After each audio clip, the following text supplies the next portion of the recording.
Hey, good afternoon, good morning. I don't know what time it'll be when you're watching this. Thank you so much for joining me. So what we're going to talk about is training. And one of the things that is critical in the practice of law, in my opinion, absolutely mandatory, is training. You need to train every day, and you need to train to be exceptional. You need to train with your clients. You need to train with your team, because that is going to make them exceptional. And I'm not talking about just going to, as we call it in the practice, the woodshed, right? Where you take them out back and you just chat a client up for 20 or 30 minutes and get them ready for an interrogation by opposing counsel or an interrogation by law enforcement. I am talking about training, right? Get in the gym. Why do you go to the gym, right? Because repetition builds excellence, right? Because repeated effort, persistent effort over time, commitment to excellence builds a ability to perform in a level of stress, in a level where you're being questioned with, when you're facing down opposing counsel, somebody who's a professional interrogator, right? That's all they've done for 10, 20, or 30 years is interrogate witnesses. Or a police officer, or a police investigator, or an FBI investigator. You have never been in that role before, more likely than not. Your average client has never been in that role before.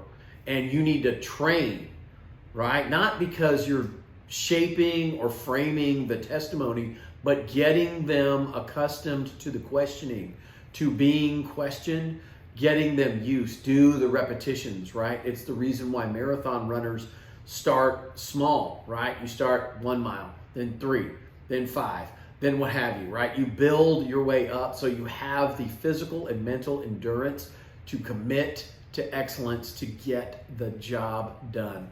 And training may seem at times to be just another requirement in an already busy situation, right?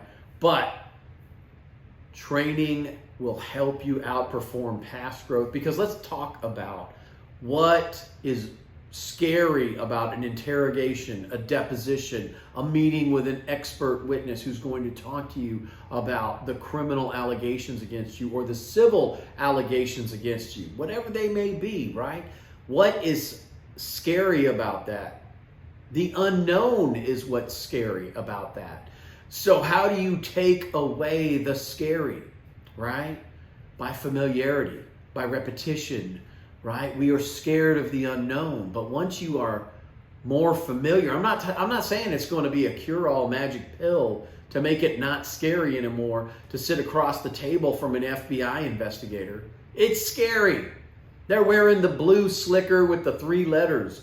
It's scary, right? Or you get called into the sheriff's department and you got somebody with a gun the size of their hip and a silver badge on their buckle, right? And a big cowboy hat on, and he or she is talking to you about the criminal allegations or the civil allegations against you regarding your children, your spouse, what have you, doesn't matter.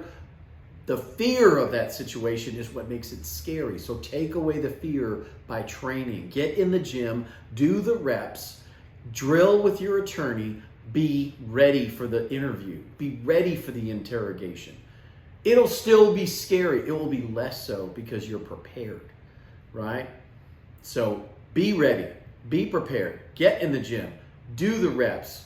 When you're training, it removes that uncertainty. It diminishes the fear because it takes away the unknown and it builds confidence.